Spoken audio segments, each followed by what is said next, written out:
yung itsura ng garden ngayon or ng terrace.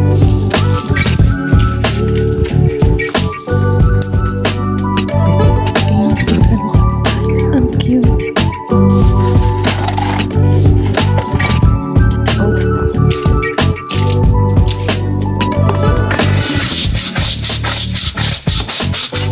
Kakatapos lang ng winter.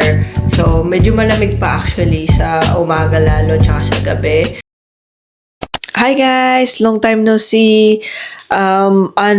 Usually, di ba, nag-upload ako ng vlog every week. Kaso nga lang, this past weeks, nagkasakit ako.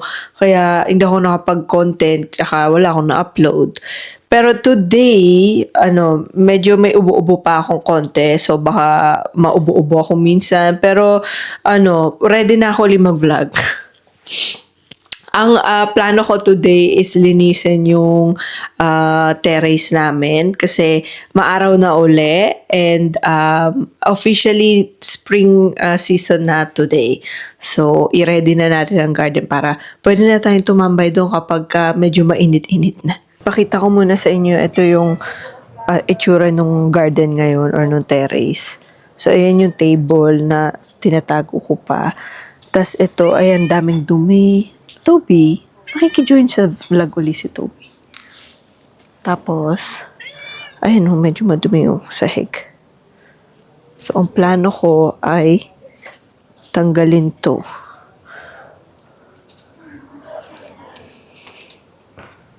At scrub yung floor. Medyo nahihiya ako magsalita sa labas kasi nandun sa labas din yung mga kapitbahay sa own garden nila. Syempre naririnig nila ako. Although hindi naman nila ako naiintindihan, pero nakakahiya pa rin. Anyways, ang first step ay kumuha ng tubig. Wala kasi kaming, ano yung tawag doon? Hose sa labas. So, kailangan dito ka kukuha ng tubig pang scrub. Although wait, ang gawin pala muna natin siguro is tanggalin yung plant para kahit magdumi siya sa floor, pwede pa nating walisin ng madalian. Kasi pag basa na yung floor, mahirap nang walisin, di ba? Yun muna gawin natin.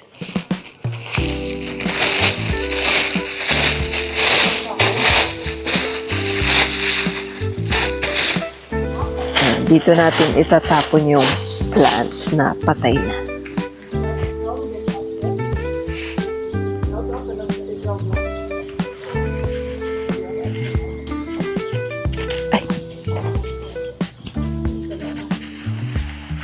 Unahin na natin ito isa dahil dry na siya.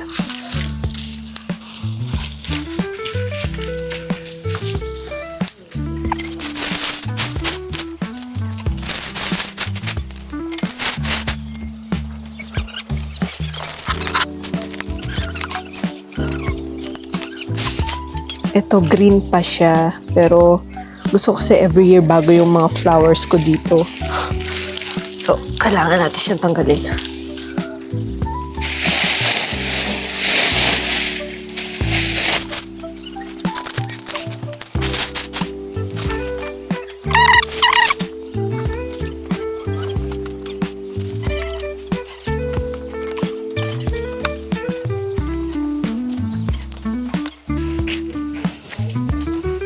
Ang pusa ng kapitbahay nakikiamoy dito. Ayun yung pusa ng kapitbahay. Ang cute. Hi, Mamaw.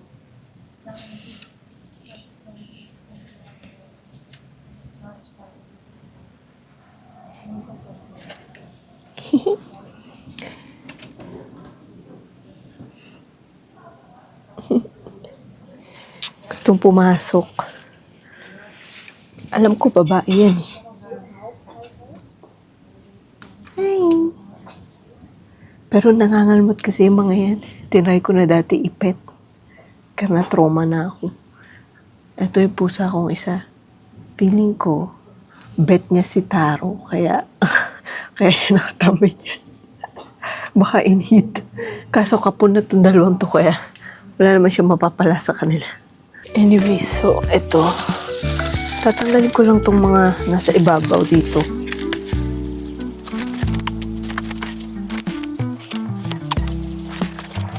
Ito, ano yan, yung baggage belt ba para sa baggage o sa, ano yun, bagahe. Kaso, kasi itong kahoy na to mahina eh. Nililipad pagka malakas yung hangin. So, naisip ko, di pampakapit na extra pagka nakayakap siya dyan. Although yung sa kabilang side, napigtal na nga eh. Walisin lang natin to.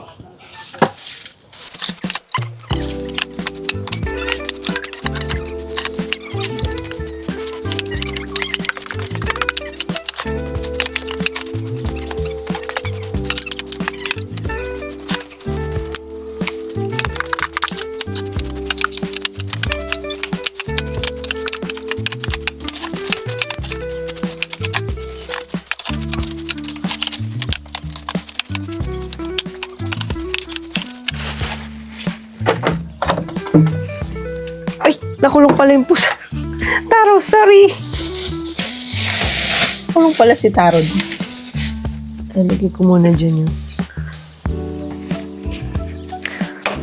Ito, balik na natin to dito. Tapos pwede na tayo mag-scrubbing. So, ayan, inuubo na nga ako.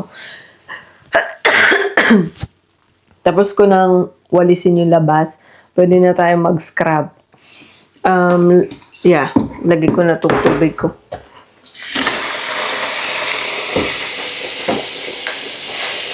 Kung napapansin nyo nga pala, ang dami kong pimple, di ba? Kakagaling ko lang kasi sa Derma nung Friday, Sunday ngayon. So, kaya parang ano sila ngayon. Tinroma nung ano, kasi pinagtititeres niya eh. So, ayan, naglabasan sila. Pero temporary lang na. Mga after 1 week, wala na yung mga yan. O, ganyan lang muna kakonti. Tapos lalagyan ko na siya ng sabon. Oh, okay yan. Okay, tara.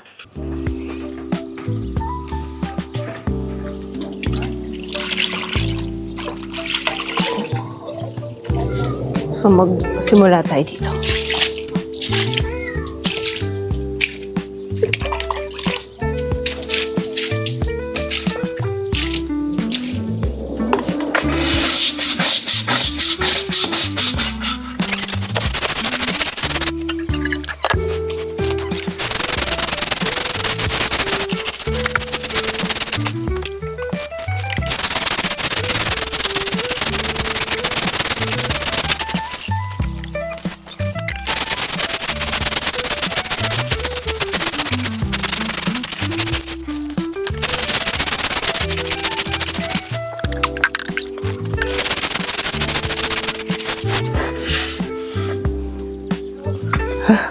Sakit sa likod.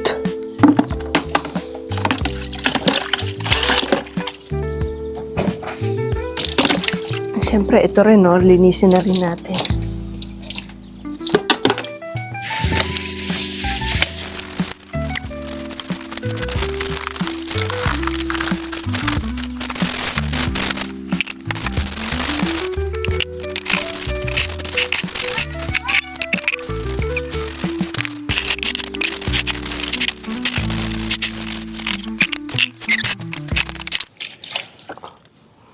Kulang tubig ka. Okay, kuha tayong tubig. Buti na lang malapit lang ang kitchen sa terrace. Diba, parang may tindahan ka lang. Ate, pabili nga ng candy. Oof.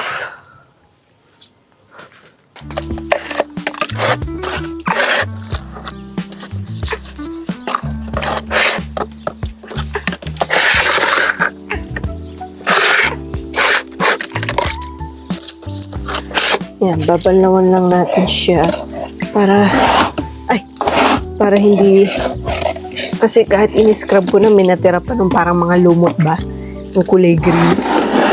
So, kailangan natin siyang balawan. Ayan. Okay na yan.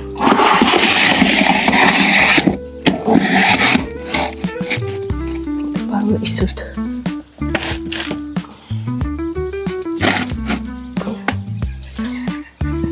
Okidoki. Ito na malamang ko.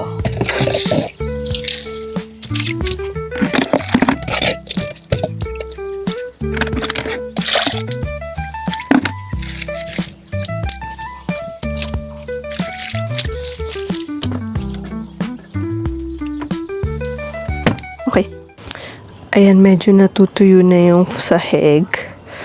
Tapos ko na siyang scrub. Tapos dito lumabas yung mga parang, ano ba yan, lumot. Pero pag natuyo yan, wawalisin ko na lang yan. Pero ang kinakainis ko, eto, ba't may mga white spots pa din? Akala ko pa naman pag in-scrub ko yan, mawawala sila. Pinag-iisipan ko kung lilinisin ko na rin ba yung table at saka chair. Kaso, ang pangit kasi nung weather the coming week. Puro ulan, so hindi ka rin makakaupo sa labas. Sayang naman lilinisin tapos mauulanan lang uli. So siguro mag-wait pa ako ng konti. Siguro mga April or... Hindi, malapit na pala mag-April, no? Mga mid-April siguro, pwede ko na silang ilabas. Kasi ngayon parang ano pa siya kakatapos lang ng winter. So, medyo malamig pa actually sa umaga lalo, tsaka sa gabi. Sa hapon, may init. Pero hindi rin ganun ka-init kasi like today, mukhang napaka-araw at mainit. Pero hindi, 15 degrees. Ang lamig kaya nun. Parang ano na yun, paref ka na nun, di ba? Pero yeah, at least nalinis ko na siya ngayon. Di next time, bibili na lang ako ng mga bagong plants at saka ilalabas ko na yung table and chair para pwede na kami tumambay doon. Pero for now, masyado pa maaga. Kayo ba, lagi namang mainit sa Pilipinas, no? Pero nagga-gardening ba kayo? Bet nyo ba yun? Ako kasi, okay na sa akin yung gantong garden. Yung parang bare minimum ba yan? Bare basic lang ba ng na kailangan gawin. Kasi hindi naman ako mahilig mag-garden at saka tamad ako So, okay na sa akin yung lang, mga pot ng plants. Tapos, puro tiles para wala na akong kailangan na linisin pa or i-maintain na garden. Yun lang, ang hirap niyang, pagka kasi nagiging green yung tiles, so kailangan mo i-scrubin talaga. Or meron din namang nabibili nung product na parang ibababad mo lang doon, tas the next day mawawala na yung kulay green. Ginawa ko rin yun, pero gusto ko pa rin talaga kasi yung in-scrub siya para talaga super clean, you know. So, yeah.